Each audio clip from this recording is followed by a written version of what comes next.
പഹൽഗാം ഭീകരാക്രമണം നടന്ന് 2 ദിവസത്തിനു ശേഷം ഡൽഹിയിലെ പാകിസ്ഥാൻ ഹൈക്കമ്മീഷൻ ഓഫീസിലേക്ക് കേക്കുമായി ഒരാളെത്തുന്നതിൻ്റെ ദൃശ്യങ്ങൾ പുറത്ത്. എന്ത് ആഘോഷമാണ് എന്ന മാധ്യമങ്ങളുടെ ചോദ്യത്തിന് കേക്ക് കൊണ്ടുവന്നയാൾ കൃത്യമായ മറുപടി നൽകിയില്ല. ന്യൂഡൽഹിയിലെ പാകിസ്ഥാൻ ഹൈക്കമ്മീഷൻ ഓഫീസിനു പുറത്ത് ജനക്കൂട്ടത്തിൻ്റെ വൻ പ്രതിഷേധ പ്രകടനം രാവിലെ അരങ്ങേറിയിരുന്നു. പാകിസ്ഥാൻ മുർദാബാദ് തുടങ്ങിയ മുദ്രാവാക്യങ്ങൾ വിളിച്ചായിരുന്നു പ്രതിഷേധം. ഭീകരാക്രമണത്തിൻ്റെ പശ്ചാത്തലത്തിൽ പാകിസ്ഥാൻ്റെ ഔദ്യോഗിക എക്സ് അക്കൗണ്ട് ഇന്ത്യ ബ്ലോക്ക് ചെയ്തു. പാകിസ്ഥാനുമായി നയതന്ത്ര ബന്ധം വിച്ഛേദിക്കാൻ ഇന്ത്യ തീരുമാനിച്ചിരുന്നു.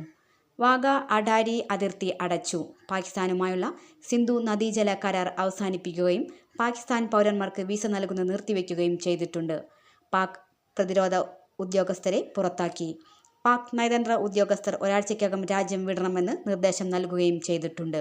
അതിനിടെ അറബിക്കടലിൽ പാക് തീരത്തോട് ചേർന്ന് പാകിസ്ഥാൻ നാവിക അഭ്യാസം പ്രഖ്യാപിച്ചിട്ടുണ്ട്.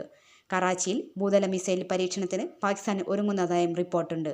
24-25 തീയതികളിലായി പാകിസ്ഥാൻ മിസൈൽ പരീക്ഷണം നടത്തുമെന്നാണ് പ്രതിരോധ മന്ത്രാലയ ഉദ്യോഗസ്ഥരെ ഉദ്ധരിച്ച് ദേശീയ മാധ്യമങ്ങൾ റിപ്പോർട്ട് ചെയ്യുന്നത്. മേഖലയിലെ സ്ഥിതിഗതികൾ ഇന്ത്യ സസൂക്ഷ്മം നിരീക്ഷിച്ചു വരികയാണ്. ജമ്മു കാശ്മീരിൽ കേന്ദ്ര സർക്കാർ അതീവ ജാഗ്രത പ്രഖ്യാപിച്ചിട്ടുണ്ട്.